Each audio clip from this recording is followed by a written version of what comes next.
Then we proceed.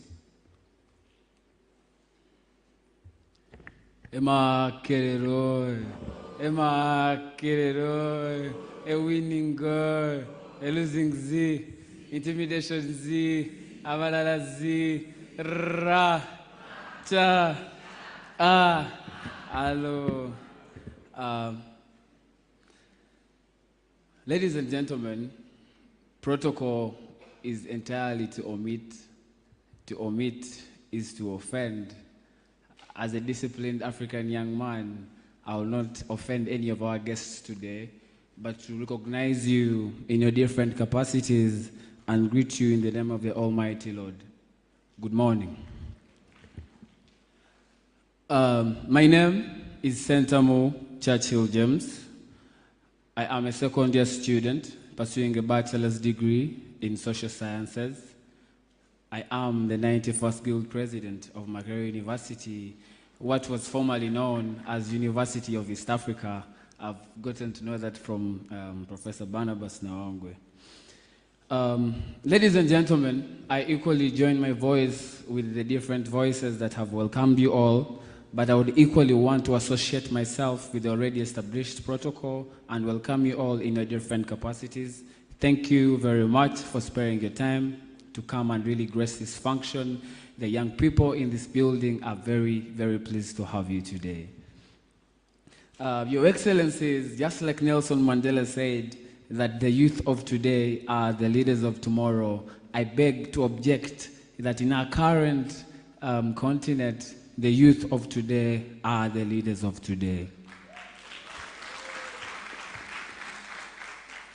I equally stand before you today, not only as the Guild President of Makerere University, but as a representative of the voice, dreams, and determination of the youths in Uganda, and indeed of East Africa.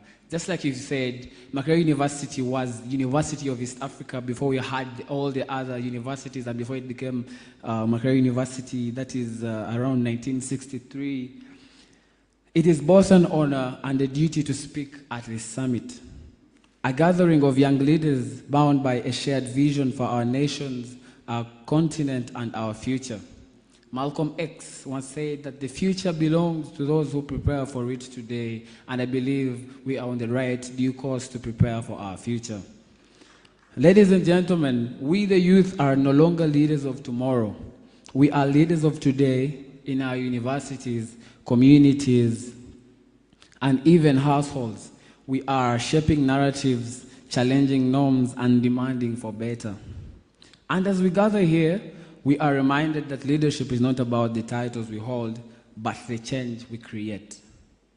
Makerere University, as the oldest and most prestigious institution in the region, I beg your pardon, holds a proud legacy of producing leaders who have shaped this continent and the region at large, from heads of state to change makers in each and every astounding field. But even as we celebrate the past, we must confront the realities of today. Our generation faces great challenges.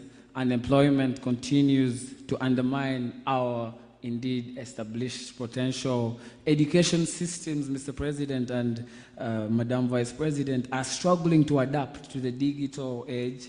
Mental health is often overlooked and has become a very silent crisis. And across the region, the youth feel unheard in national policy and decision-making processes. But we are not here to lament, ladies and gentlemen. We are here to lead and be proprietors of the change we rightly believe in. We call upon our national leaders present through you, Madam President, partner with us not only as beneficiaries of development. It is at this juncture that I would equally want to respond to Muzei, Chairperson, Electoral Commission, that Makerere University students don't know ballot papers. With the able stewardship of our administration today, we use an online voting system which would really benefit the country. It is at this juncture that I informally request you to accept my cabinet, meet you, and have you benchmark the voting process at Makerere University that has seen many leaders today. We, in the long run, are co-creators of solutions, invest not just in infrastructure, but in innovation, not just in programs, but in people. To my fellow guild presidents and student leaders, as I wind up, let this summit not be the end of a conversation, but the beginning of a movement. Let us return to our campuses, our jurisdictions with renewed purpose, to advocate, to mobilize, and serve with integrity. Let us build bridges across borders, Mr. President, share ideas and stand united in our diversity, because the future of East Africa is not written by one nation alone, but by the unity of many. Let me end with the words of Franz Fanon, who spoke and said, each generation must, out of relative obscurity, discover its mission, fulfill it, or betray it. Mr. President and our guests today, we are not the reincarnated Judas Iscariots of today, but we are leaders like you that are ready to take on our mantle and fulfill our missions. We build for the future, for God and my country. Thank you.